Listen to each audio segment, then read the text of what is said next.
O soldado Tupã Araponga desceu silenciosamente pela encosta rochosa, seus pés encontrando apoio onde outros homens só viam pedras soltas e morte certa. Havia 6 meses que o bunker alemão despejava fogo de metralhadora sobre qualquer movimento na estrada abaixo, ceifando vidas americanas e brasileiras como se fossem gravetos secos ao vento. 6 meses de patrulhas fracassadas, de mapas inúteis, de bombas caindo nos lugares errados, enquanto aquele ninho de vespas continuava intocado, protegido pela geografia impiedosa da Itália e pela engenharia germânica. Os oficiais americanos já não sabiam mais o que fazer, e entre os próprios brasileiros havia quem duvidasse que alguém conseguiria localizar aquela posição fantasma que matava sem ser vista. Mas ninguém contava com um homem que cresceu rastreando onças na floresta amazônica, que aprendeu a ler sinais invisíveis antes mesmo de aprender a ler palavras, que carregava nos olhos a herança milenar dos povos que dominavam territórios quando a Europa ainda era um conceito distante e nebuloso.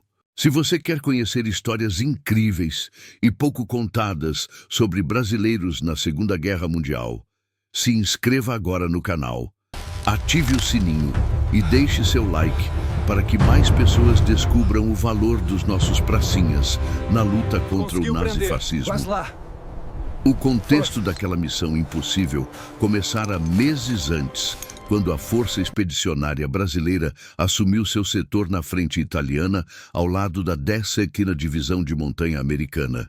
Os generais aliados distribuíram as posições com uma lógica que transparecia certa condescendência, aquele olhar de quem não espera muito de tropas vindas de um país tropical, sem tradição militar europeia, sem os invernos rigorosos que temperavam soldados desde a infância. O Major Harrison, veterano de Anzio e da Normandia, não escondia seu ceticismo quando via os brasileiros marchando pela primeira vez rumo às montanhas cobertas de neve. Para ele, aqueles homens de pele morena, muitos vindos do sertão, das favelas cariocas, dos cafezais paulistas, das aldeias perdidas no interior, não teriam a têmpera necessária para enfrentar a Wehrmacht nas condições brutais dos Apeninos. Os alemães também não levavam a sério a presença brasileira. Seus relatórios de inteligência descreviam a FEB como força simbólica, propaganda política de Vargas, carne de canhão sem treinamento adequado que seria varrida nas primeiras semanas de combate real. Mas ali estava Tupã Araponga, cujo nome de batismo era João da Silva, rebatizado pelos companheiros depois que localizou 3 posições inimigas em uma única patrulha noturna, usando apenas o som do vento nas árvores e o cheiro da terra revolvida. Filho de mãe indígena e pai seringueiro, crescera nas margens do Rio Negro, onde a sobrevivência dependia de ler a floresta como quem lê um livro aberto. Quando a convocação chegou em 1943, ele estava trabalhando como guia de expedições científicas no Amazonas, levando pesquisadores americanos e europeus por trilhas que pareciam não existir. Seu comandante na FEB, o capitão Rondon, sobrinho neto do famoso marechal, percebeu imediatamente que tinha em mãos um talento raro. Enquanto outros soldados brasileiros aprendiam táticas convencionais de infantaria, Tupã foi designado como batedor especializado, aquele que ia à frente, sozinho ou em dupla, mapeando o terreno inimigo, identificando armadilhas, encontrando caminhos onde não havia caminhos. Os primeiros meses na Itália foram uma escola brutal para todos os brasileiros. A neve queimava a pele como fogo branco. O frio penetrava nos ossos mesmo através de 3 camadas de roupa. A comida congelava antes de chegar à boca, e o inimigo conhecia cada pedra, cada curva, cada ponto de observação daquelas montanhas malditas. Muitos pracinhas morreram nas primeiras semanas, alguns por fogo alemão, outros por hipotermia, alguns simplesmente desapareceram em ravinas cobertas de neve durante patrulhas noturnas. Os americanos observavam com uma mistura de pena e confirmação de preconceitos, como quem assiste a um desastre anunciado. Mas algo começou a mudar quando os brasileiros pararam de tentar imitar os métodos europeus e começaram a usar sua própria criatividade tropical para resolver problemas alpinos. Improvisaram aquecedores com latas de combustível, adaptaram botas com isolamento feito de jornal e pano, desenvolveram sinais de comunicação baseados em assobios de pássaros que confundiam os alemães, mas eram claros para quem cresceu ouvindo a fauna brasileira. Tupã rapidamente se tornou lenda entre americanos e brasileiros. Ele conseguia se mover no escuro total, como se enxergasse. Seus pés encontravam trilhas onde outros só viam montanha intransponível e tinha um sexto sentido para detectar armadilhas e emboscadas. Numa ocasião, salvou um pelotão inteiro ao perceber, pelo padrão das pegadas na neve, que alemães haviam minado um caminho aparentemente seguro. Noutra vez, localizou um posto de observação inimigo que vinha causando baixas há semanas, simplesmente seguindo o reflexo de binóculos ao amanhecer e traçando mentalmente o ângulo exato da posição. Os alemães começaram a mencionar nos seus relatórios um batedor indígena que parecia ter poderes sobrenaturais, comparando-o aos nativos americanos que aterrorizaram soldados brancos nas planícies dos Estados Unidos no século anterior. Mas mesmo assim, quando Tupã se apresentou voluntário para localizar o bunker fantasma que atormentava o avanço aliado há meio ano, muitos acharam que era suicídio travestido de coragem. Aquele bunker era mais do que um problema tático. Era uma ferida aberta no orgulho da 10ª Divisão de Montanha e da FEB. Construído pelos alemães em algum momento de 1944, perfeitamente camuflado entre rochas e vegetação, com campos de fogo que cobriam a única estrada utilizável no setor, ele transformava qualquer tentativa de avanço em massacre. Dezenas de soldados já haviam morrido tentando atravessar aquele trecho, americanos e brasileiros tombando lado a lado sob o fogo preciso de metralhadoras MG-42 que disparavam de algum lugar invisível nas alturas. Aviões de reconhecimento sobrevoaram a área inúmeras vezes sem identificar nada. A artilharia bombardeou aproximações inteiras baseadas em coordenadas estimadas. Patrulhas subiram e desceram cada encosta acessível sem encontrar o ninho de vespas. Era como se o bunker não existisse fisicamente, como se fosse um fantasma nazista materializado apenas na hora de matar. O Major Harrison estava desesperado quando Tupã bateu a porta de seu abrigo improvisado. O brasileiro vinha de uma patrulha de 3 dias, coberto de lama e neve derretida, os olhos vermelhos de cansaço, mas ainda brilhando com aquela intensidade que fazia os homens ao seu redor se sentirem seguros. Através do intérprete, explicou que queria uma chance de localizar o bunker sozinho, sem apoio, sem rádio, apenas ele e a montanha. Harrison olhou para aquele soldado raquítico, de pele escura, com traços indígenas pronunciados, e teve que lutar contra seus próprios preconceitos. Como aquele homem, que cresceu em selva tropical ao nível do mar, poderia ter sucesso onde seus melhores montanhistas treinados haviam fracassado? Mas a situação era tão desesperadora que Harrison concordou, estabelecendo apenas que Tupã teria 48 horas, e se não retornasse nesse prazo, seria dado como perdido. Tupã saiu ao anoitecer, levando apenas água, munição mínima para seu rifle Springfield, uma faca de mato que trouxera do Brasil escondida na mochila, e um caderninho onde anotaria coordenadas. Não levou rádio porque o som poderia denunciá-lo. Não levou equipamento de escalada porque precisava se mover como sombra.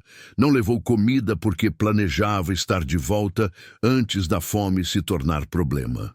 Desceu inicialmente pelo mesmo caminho que outras patrulhas haviam usado, mas depois começou a fazer o que ninguém mais tentara. Ele parou de procurar o bunker e começou a procurar os sinais que o bunker inevitavelmente deixaria.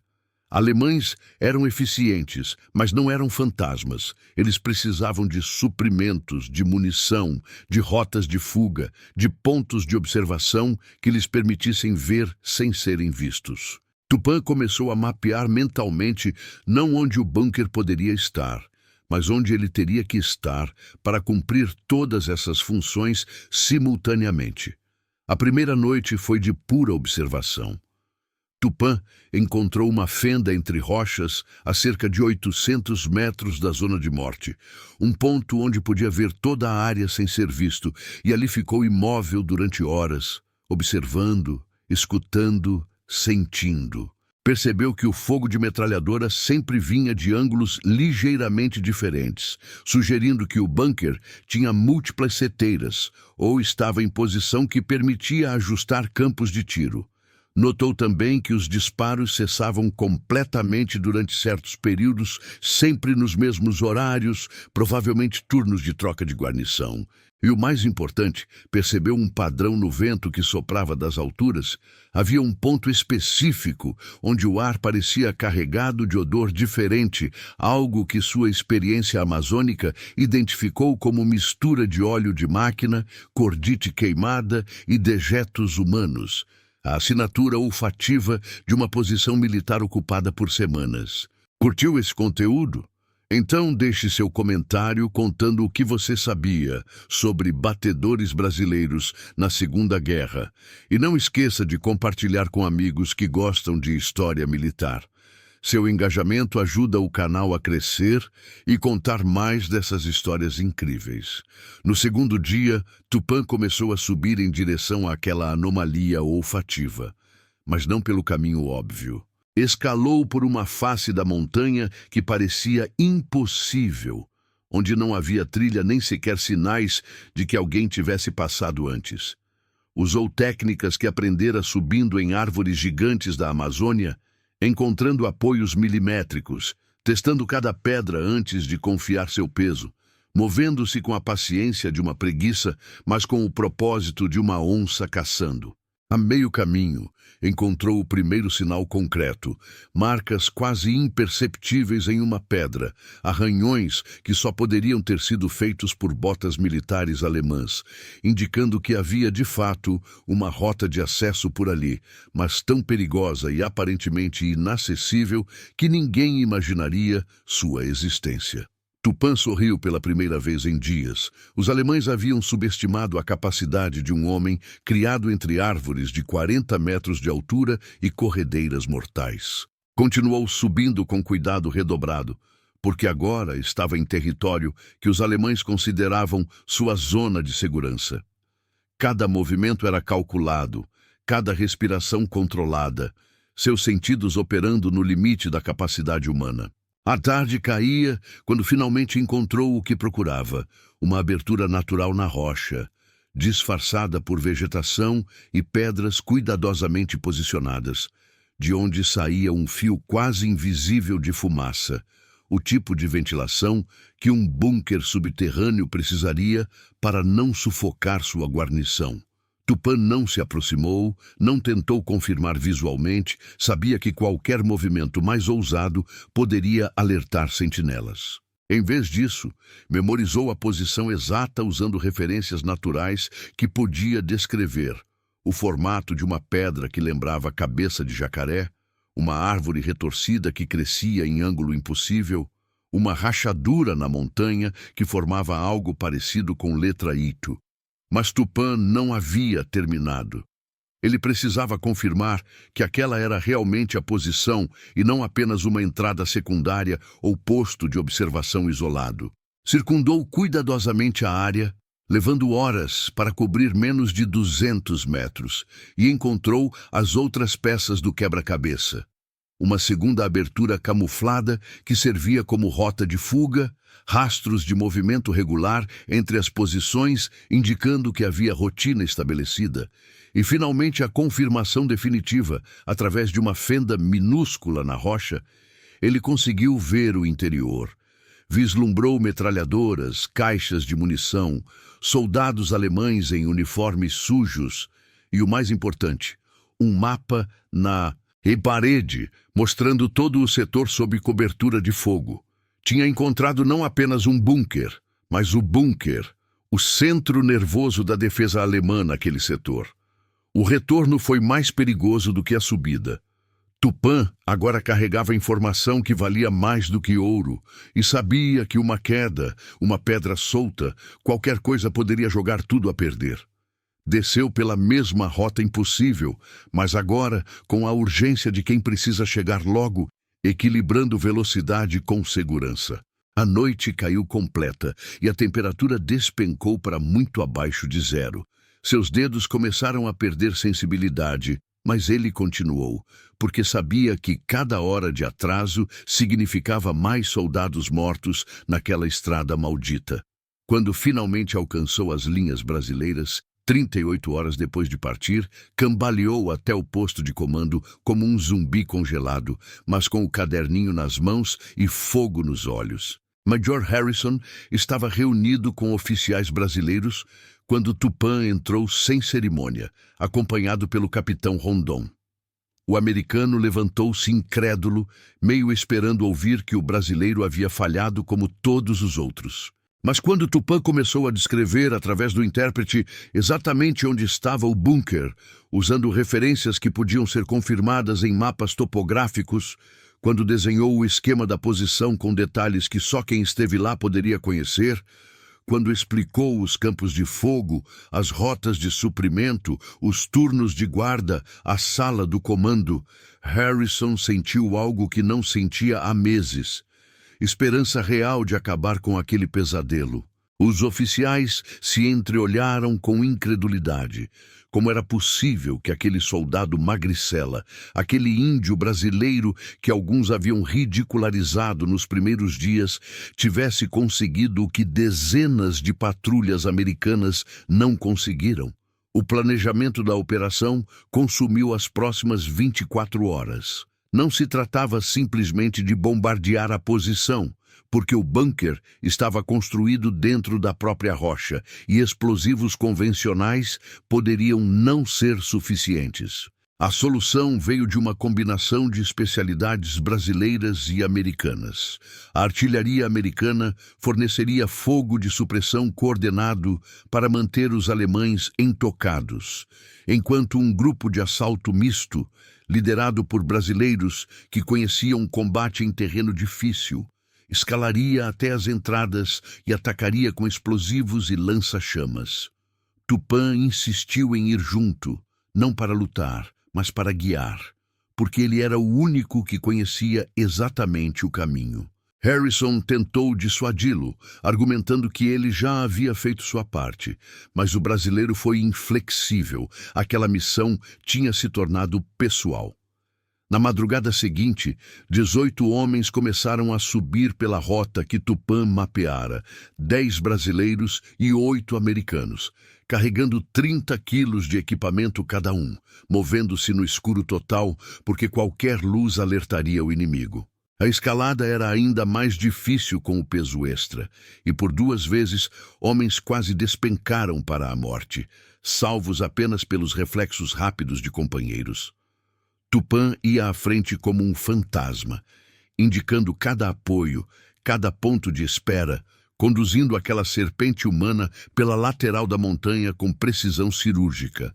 Alemães no bunker não tinham ideia de que a morte estava subindo em sua direção, confiantes em seu esconderijo impenetrável, provavelmente fazendo piadas sobre brasileiros incompetentes que ainda não haviam descoberto sua posição. 3 horas antes do amanhecer, o grupo de assalto estava posicionado. Metade dos homens cobriria a entrada principal, metade bloquearia a rota de fuga, e no momento exato que a artilharia americana abrisse fogo como distração, entrariam simultaneamente pelas 2 aberturas. O sargento Ferreira, veterano do sertão nordestino, que sobrevivera à seca e à fome antes de sobreviver à guerra, comandaria o assalto principal. Ao seu lado, o cabo Washington, ex-estivador do Rio de Janeiro, que tinha força de touro e coração de leão, carregava o lança-chamas, arma terrível que ele odiava usar, mas sabia ser necessária.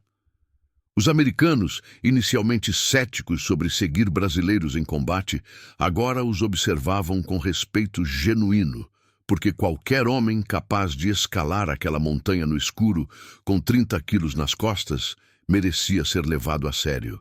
O primeiro clarão de artilharia rasgou o céu às 5 da manhã, e imediatamente o bunker acordou para a guerra.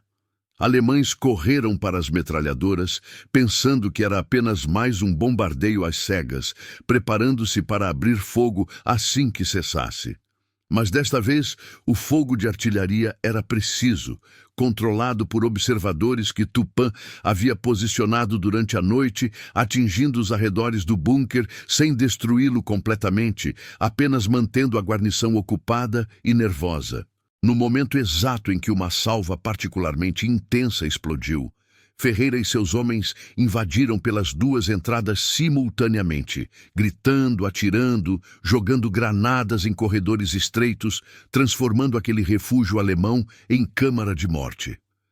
A luta no interior do bunker foi brutal e rápida. Alemães ainda em roupas de dormir pegaram armas e resistiram ferozmente, sabendo que não havia para onde correr. Metralhadoras que haviam matado tantos aliados agora eram inúteis nos corredores estreitos, onde rifles e pistolas dominavam.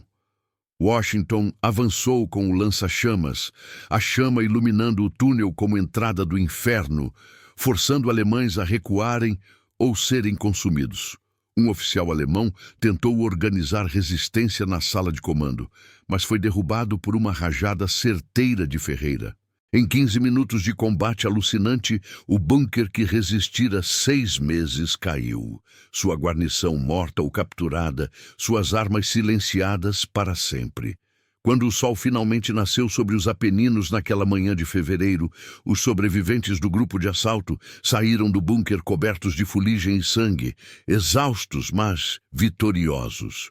Lá embaixo, na estrada que havia sido zona de morte por meio ano, soldados americanos e brasileiros observavam incrédulos enquanto sinais luminosos confirmavam que a missão fora bem-sucedida. Major Harrison subiu pessoalmente até a posição algumas horas depois, acompanhado de oficiais de inteligência, e quando viu o interior do bunker, quando entendeu a complexidade daquela fortificação e a impossibilidade de tê-la encontrado por métodos convencionais, procurou por Tupã. Encontrou o batedor sentado em uma pedra fora do bunker, fumando um cigarro que um americano lhe dera, olhando para o vale lá embaixo, onde tantos haviam morrido. Harrison se aproximou devagar, quase com reverência, e através do intérprete disse algo que marcaria Tupã pelo resto da vida. Soldado, peço desculpas. Quando vocês brasileiros chegaram, eu não achava que fariam diferença nesta guerra.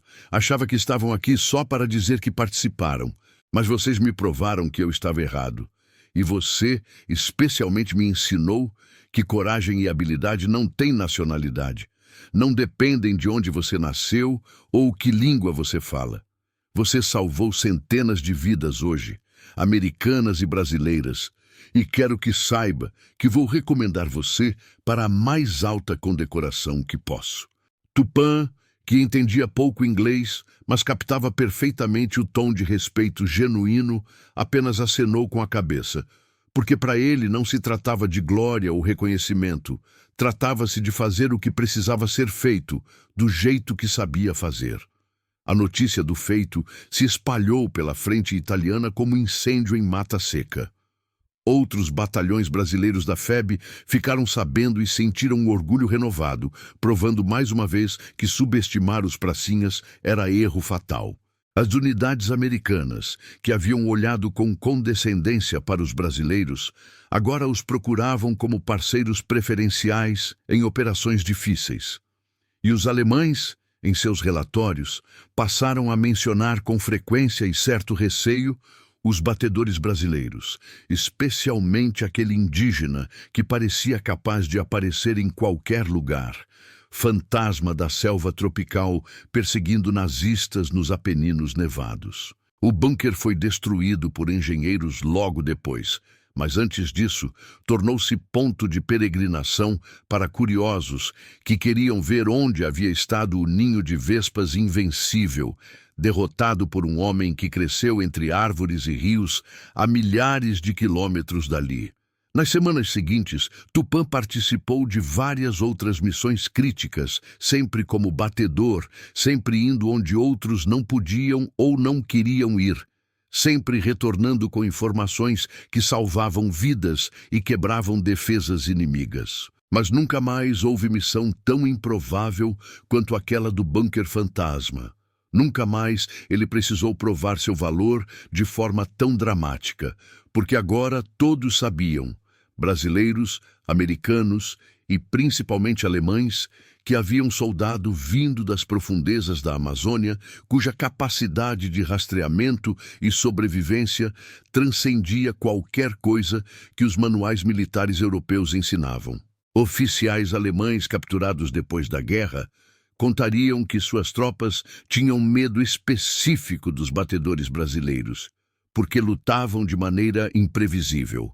Apareciam onde não deveriam estar e traziam consigo uma determinação que parecia vir de lugar muito mais profundo que mero cumprimento de ordens. A história de Tupã Araponga nunca ganhou as manchetes que merecia, porque ele era apenas um soldado raso, porque era índio em um tempo em que indígenas eram invisíveis para a história oficial, porque a própria participação brasileira na Segunda Guerra foi sendo esquecida nas décadas seguintes. Mas entre os veteranos da FEB, entre aqueles que estiveram lá e viram com os próprios olhos, a história corria como lenda verdadeira, contada em reuniões, sussurrada com respeito, guardada como tesouro de memória coletiva. Alguns desses veteranos, décadas depois, procurariam Tupã de volta ao Brasil, querendo revê-lo, agradecer novamente por estarem vivos, e encontrariam um homem simples, vivendo em vilarejo amazônico, trabalhando como pescador, sem medalhas na parede, sem glória aparente, mas com olhos que ainda brilhavam com aquela intensidade que fazia lobos recuarem e homens se sentirem seguros. O legado daquela missão foi muito além do bunker destruído. Provou para os americanos que seus aliados brasileiros não eram carga a ser carregada, mas parceiros genuínos, com habilidades únicas e valiosas. Provou para os alemães que subestimar adversários baseado em preconceitos era receita para a derrota, que o soldado brasileiro lutava com coragem, criatividade e determinação que rivalizava com qualquer força no campo de batalha. E provou para os próprios brasileiros, especialmente para aqueles vindos de regiões e grupos marginalizados que tinham lugar na história mundial, que suas habilidades e conhecimentos ancestrais tinham valor mesmo nos cenários mais improváveis, que ser diferente não era fraqueza, mas potencial força quando aplicado corretamente.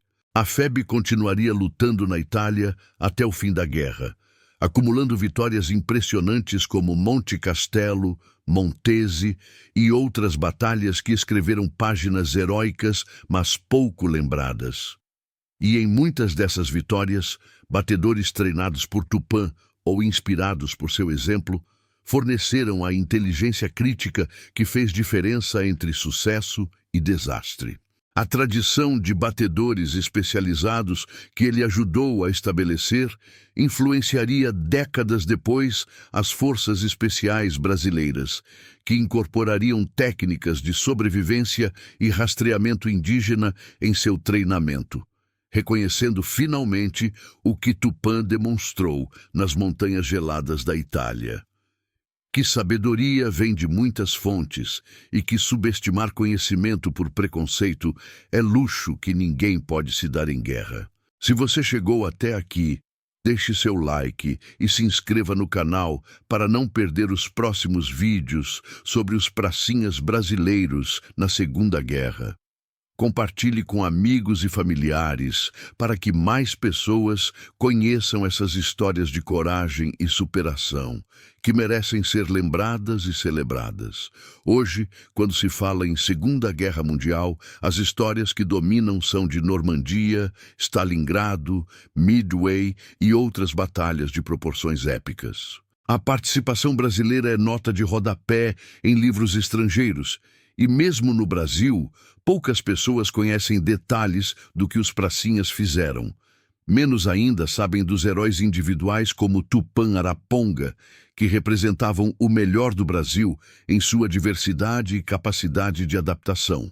Mas essas histórias existem, guardadas em arquivos militares, em depoimentos de veteranos, em cartas amareladas pelo tempo, esperando serem redescobertas e contadas para novas gerações. São histórias que falam não apenas de guerra, mas de superação de preconceitos, de capacidade de aprender e adaptar, de coragem que não depende de equipamento ou doutrina, mas de caráter humano em seu aspecto mais fundamental.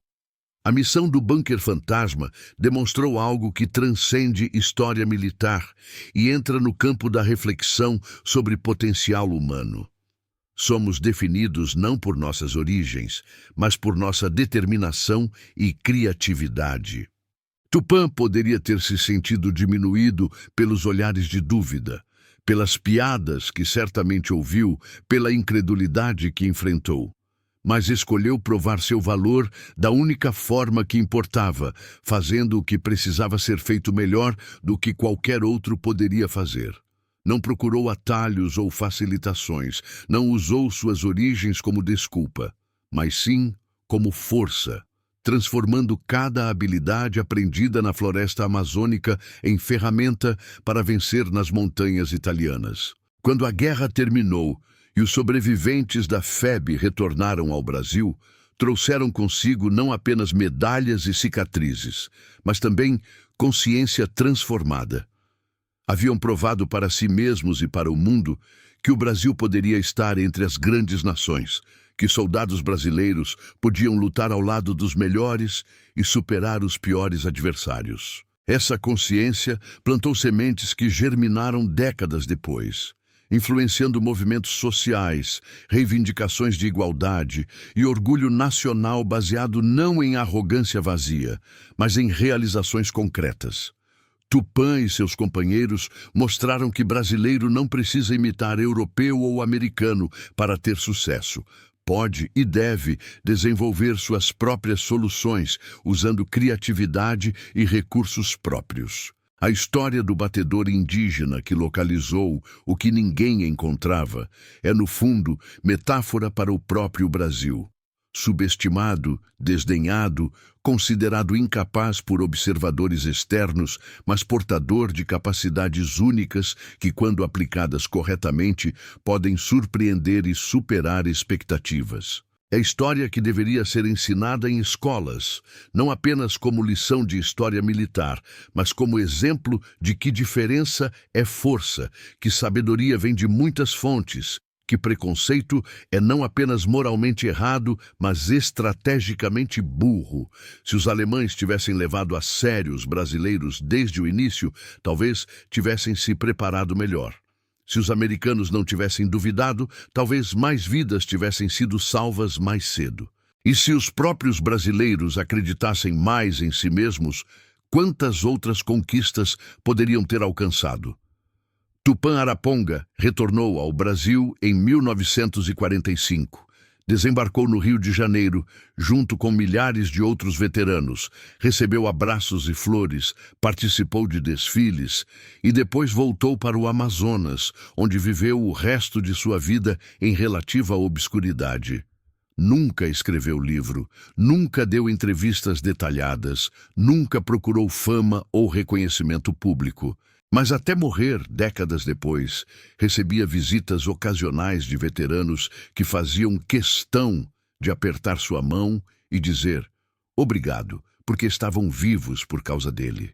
E quando morreu, Seu funeral reuniu pessoas de todos os cantos do Brasil, ex-soldados que viajaram milhares de quilômetros apenas para prestar última homenagem ao homem que encarnava o melhor do pracinha brasileiro. Humilde nas palavras, gigante nas ações e eternamente fiel aos companheiros que lutaram ao seu lado. Esta história não é apenas sobre localizar um bunker ou vencer uma batalha.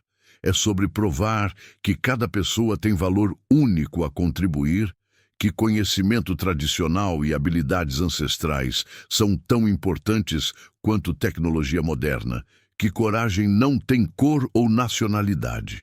É sobre um momento na história em que um homem simples, vindo de origem humilde, marginalizado pela sociedade brasileira e estrangeira, mostrou ao mundo inteiro o que significa ser herói de verdade. E é sobre nós, brasileiros modernos, não esquecermos que temos essa herança, que nossos antepassados fizeram coisas extraordinárias que merecem ser lembradas, celebradas e usadas como inspiração para desafios que enfrentamos hoje.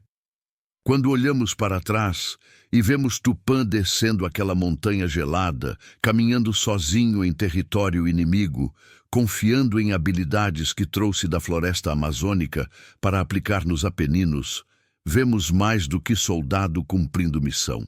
Vemos símbolo do que Brasil pode ser quando acredita em si mesmo, quando valoriza suas diferenças como força, quando se recusa a aceitar limitações impostas por outros. Vemos que zombaram dele até o momento em que ele provou seu valor de forma tão inegável que até os zombadores tiveram que curvar a cabeça em respeito. E vemos que essa história precisa ser contada repetidamente para cada nova geração, para que nunca esqueçamos o preço pago pelos que vieram antes e a responsabilidade que temos de honrar seu legado.